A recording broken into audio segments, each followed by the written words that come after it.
Okay, I have a message for someone today that is looking for some answers to simplify their life, to clarify things and any confusion and give some direction.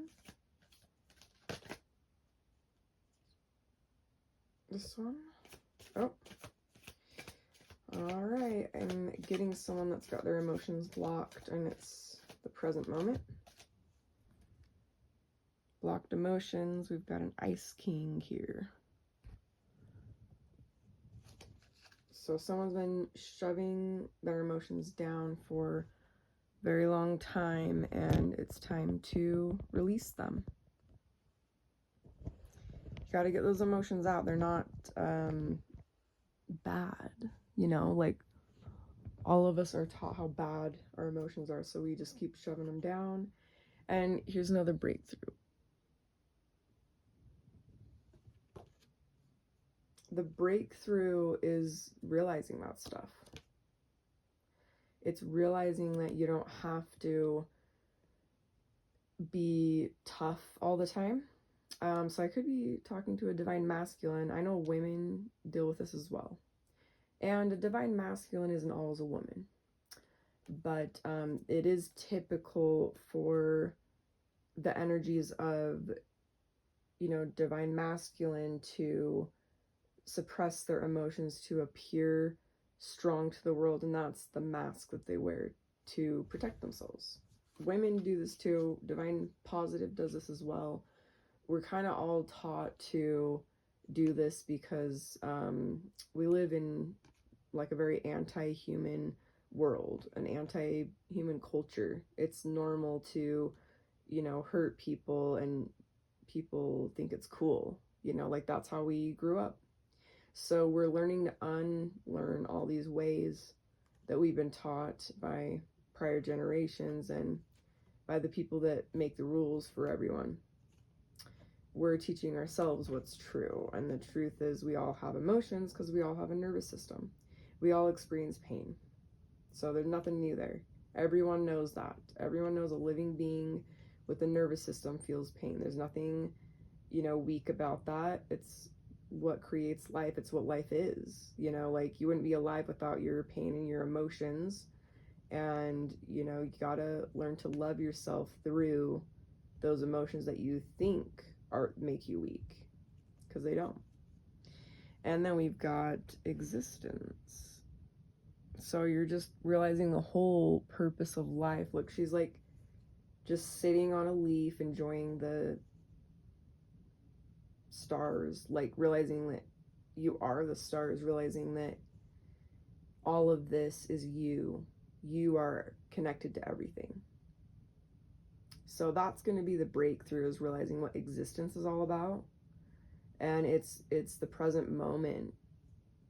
It's being present with yourself, really feeling your emotions so that you can cry. Like, honestly, the more that you cry, your brain actually detox itself. So it actually helps you get more mentally healthy, more mental clarity. It's how your body gets rid of stress too. So like if you're trying to ease your anxiety or whatever, it doesn't matter even what you're crying about, just give yourself some time to be alone and cry. Like my spirit guides woke me up out of a dream, and they literally like were showing me in this like vision I needed to ugly cry, which means you're crying so deeply that you make that ugly face, right? We all have gotten to that point at some time or another. So it was just showing me that I needed to do that. So I woke up and started just doing that, and I realized, wow, I needed to do that. You know, it came out just so naturally. And it kind of reminds me of this other time that like it's so funny because I had this dream about like this. Oh, you know what? Actually, it was kind of personal. I could understand why I would cry from something like that, because it was basically about these baby ducks that broke their beak off, and it was a symbolism of me going through all the trauma that I did. And like in the dream that literally made me wake up crying, like one of those dreams, I was just sad for these baby ducks, but I didn't know why. I was like, this is so silly that I'm crying so hard over that, but don't think it's silly. There is a reason. You know, everyone has an inner child within that they've buried, and it gets so buried with these emotions that it just shuts everything off. And the shutting off is what causes your own chaos in your life. You know, whether you're creating it, which is, you know, that's what this card's telling me, is that, you know, this is someone that creates chaos because they feel comfortable in it. So I do think it's divine masculine. You know, just divine negative and divine positive. We're all one, but we do have our differences and similarities. Something that men and women can bond over is actually the fact that, you know, for one, we all have testosterone and estrogen in our bodies. But the thing is, when women are PMSing, it's actually testosterone causing that. So women actually know how men feel all the time when they go through their monthly, you know, period of that time. That's something we should all be bonding over rather than thinking that we're so different, you know? So, okay, well, it looks like I'm dealing with someone that might have been diagnosed with schizophrenia. This is just having extra gifts. So people might view it as like people might be scared of you because you have extra gifts. And yes, it is like a disability. I'm not trying to say anything like that. But I also think that, you know, you're here for a reason. Like you're here to give a message from the spirit world to all these people that don't see the things that you do. A new vision. So starting to expand your horizons and realize that, you know, again, like this is like kind of the same thing, existence with a new vision. You know, there was this like medicinal healer from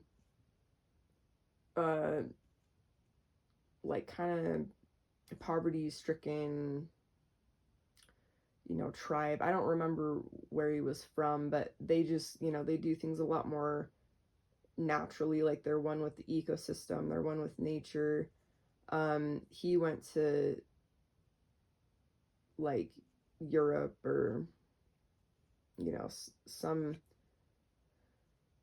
more supposed advanced civilization, and he saw what they were doing to people that were diagnosed schizophrenia, and he said this is such a waste of people that are here to deliver messages from the other side. So that's my same feelings on it. And I think that you'll have this like new vision. You might even have like actual visions, you know, like the stuff that you see starts to help you realize the truth that you need to deliver to other people, or even just realize for yourself.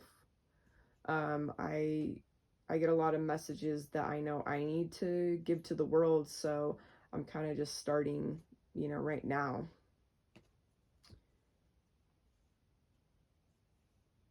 And intensity, kind of like intensity for life. And look at this arrow just pushing through, fire blazing these trails. I mean, that can help you melt the ice too. That's going to help you melt the icy walls that you've put up as well. So resistance.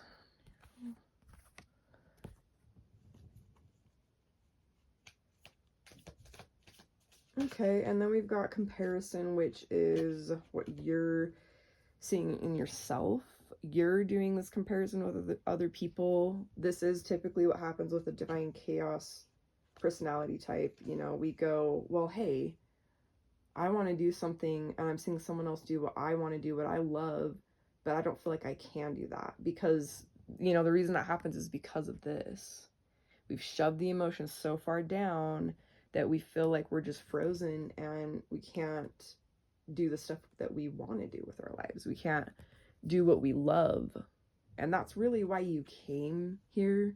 The whole point of being here to exist is to do the things that you love, that you're passionate about. So when you're comparing something, you know, something I like to say is it's comparing ourselves to another person is as silly as like a wolf comparing itself to a jaguar.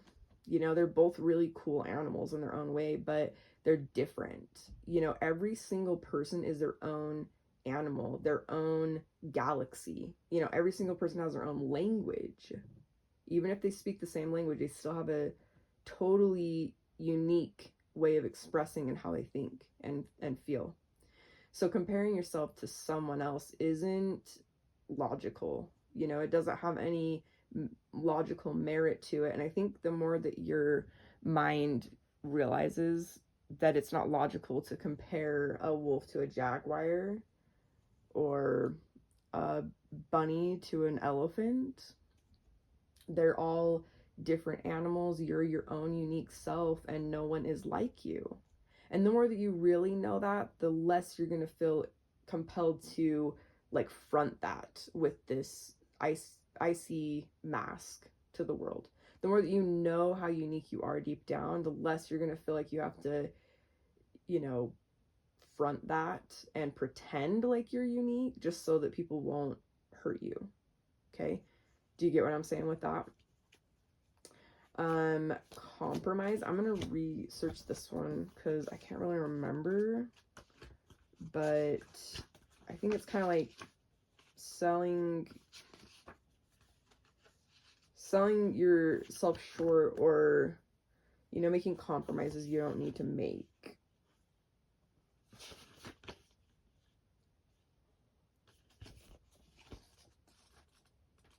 Just to fit in. Honestly, this could be about the icy mask. It could be literally what we just talked about.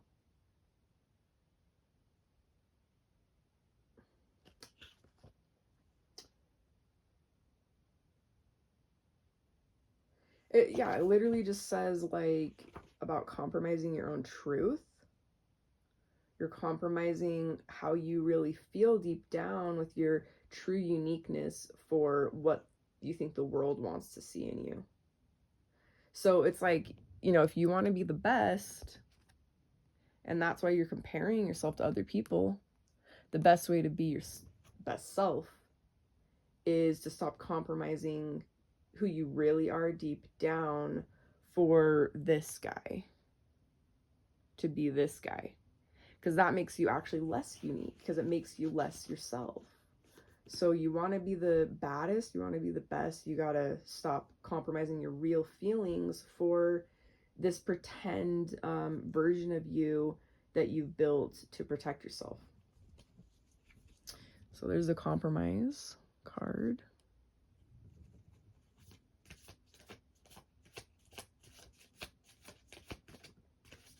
Yeah, you know, like this is even people that like sell their life to like the rule maker breakers that want to just like control everything in the world. It's like people like that, you know, they'll do stuff like that just to feel like they're important, and then they've lost their whole life, and now they're in a cage to please other people, and it really wasn't worth it in the end. It doesn't even matter how much you got out of it. It's never worth giving your whole spiritual essence, your whole life to something like that. It doesn't even matter the number. There's no number that's ever gonna be worth doing that. Celebration. Okay, so, you know, this is stepping into your real self, your inner child. This is part of the final outcome.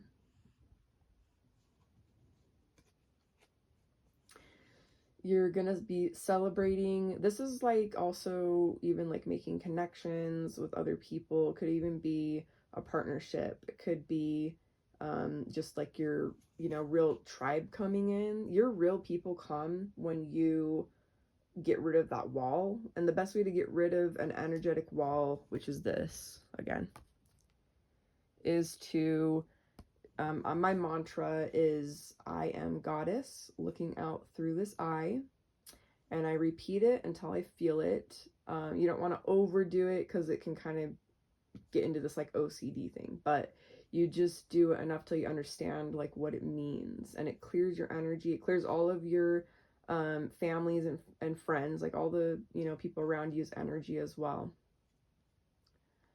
Gives you a fresh start to manifest, you know, your real people and your real self, because that's how you become your real self. Just do those clearings, that will help as well. And this is the final outcome, abundance. So you're just this fun-loving hippie guru guy, and he's at peace, he's enjoying life, you know, like that is abundance. It doesn't even matter how much you have. I'm not saying it's not a struggle to have less in life, but a lot of the people that have less, they know how to make life abundant. And you know, people that go through the most, they're the people we need to learn from, to how to make our life more abundant, because they do it. You know, it's kind of do or die. It's like, this is what we got and you got to make do with it. So they're just really determined people. They're determined to be happy because they've had so much chaos, so much struggle, so much pain in life. And it's like, how would you not just do anything you could to have peace? You know, if you get to that point, that is exactly what the situation is. It's do or die. It's I either need to keep going and heal, or I'm going to just get worse and not be here anymore. You know, that's how it goes. So that's the real reason that people that are, you know, quote unquote at the bottom are so wise and such enlightenment for the whole world to learn from. So I hope you will reach out to people that you feel could help you tap into that, you know, or maybe you can just figure it out for yourself. But if you go out and talk to people that don't have homes and they're struggling really hard, you learn a lot. I do think that it's a valuable thing for everyone to do. You don't have to even, you know, give them anything. A lot of them just want someone to talk to and tell their story to. And that's the most valuable thing that you'll get from someone, just knowledge and experience. And but you know, of course, I'm gonna advise that you help people too, because it will help you feel valuable to the world and to yourself, and it will give you a strong sense of confidence in your self-worth. So I do recommend that, especially to people that are divine negative, divine chaos, because they've typically their whole life's been filled with trying to fill that black hole, that you know, trying to numb the pain. So it's just been a lot of chaos, and a lot of that's been taking from people. So they got to do the opposite. Since that hasn't worked, just remember, that's never worked your whole life to make you feel happy. And of course it won't, because it's chaos, right? So now we need to try something new. You know, I'm proud of you for watching this today. I think a lot of divine chaos people, they just like to avoid stuff, like I've said. So it's really important to me that I value people that are looking inward at themselves, especially when they're divine masculine, divine chaos, because it's so rare, you know. You're a rare individual, and I hope that you will help others like you, so that you will fill your cup up with feeling so valuable to the world and feeling important, feeling true confidence that you've been seeking and that you deserve.